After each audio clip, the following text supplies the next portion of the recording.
Hi all. இன்னைக்கு சித்திரை 1 தமிழ் புத்தாண்டு வாழ்த்துக்கள் எல்லாருக்கும். ஸோ இன்றைக்கி மார்னிங் வந்து நம்ம டிஃபன் எல்லாம் முடிச்சுட்டு சாமி கும்பிட்டு தீரன் வந்து என்னோடய பையன், அவனுக்கு வந்து குருவாயூரில் சாப்பாடு ஊட்டுறதுக்காக கிளம்ப போகிறோம். ஸோ அதோட விலாக் தான் இன்றைக்கி பார்க்க போகிறோம். வாங்க அம்மா என்ன சமைச்சிருக்காங்கன்னு போய் பார்க்கலாம். அம்மா மாவு கிண்டிகிட்ருக்காங்க ஃபார் இட்லி. ஸோ இன்றைக்கி ஸ்பெஷல் என்னென்னா சர்க்கரை பொங்கல். வருஷப்படுறதுக்கு சர்க்கரை பொங்கல் வச்சுருக்கேன்.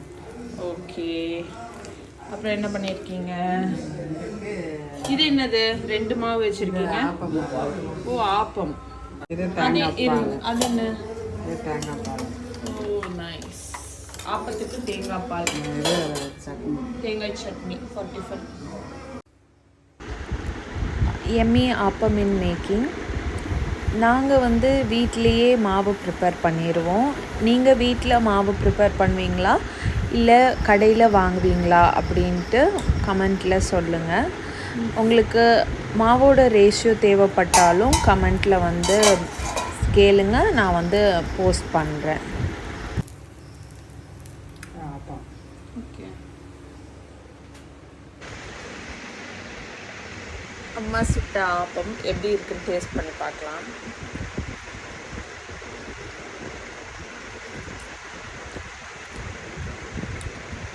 அப்படியே இந்த ஆப்பத்தில் தேங்காய் பால் ஊற்றி எப்படி நல்லா எடுத்து சாப்பிட்டா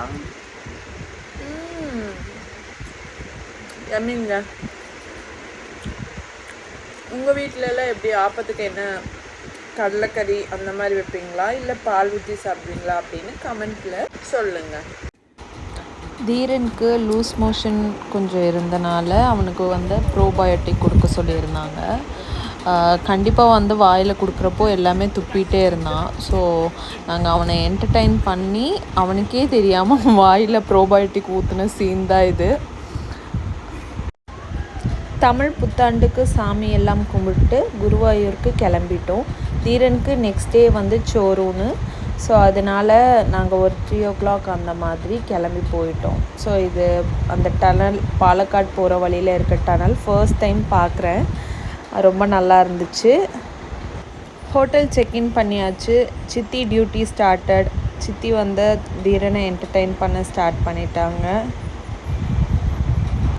நெக்ஸ்ட் டே நாங்கள் கோவிலுக்கு போயிட்டு தீரனுக்கு சாப்பாடு கொடுத்தாச்சு. ரொம்ப ரஷ்ஷுங்க. ஸோ முடிஞ்ச அளவுக்கு சீக்கிரமாகவே கிளம்பிடுங்க, அப்போ தான் ஃப்ரீயாக நம்ம சாப்பாடு கொடுத்துட்டு வர முடியும். நாங்கள் கிறிஸ்டல் வியூ ரெசிடென்சியில் ஸ்டே பண்ணியிருந்தோம். ரொம்ப காம்பேக்டாக நீட்டாக இருந்தது. ஸோ நீங்கள் வந்து கண்டிப்பாக குருவாயூர் விசிட் பண்ணிங்கன்னா இந்த ரெசிடென்சி ட்ரை பண்ணி பாருங்கள். ரெஸ்டாரண்ட்ஸ் அவைலபிள் இல்லை, பட் ரூம்ஸ் வந்து நல்லா இருந்ததுங்க. சர்வீஸும் நல்லா இருந்தது. தேங்க்யூ ஃபார் வாட்சிங்.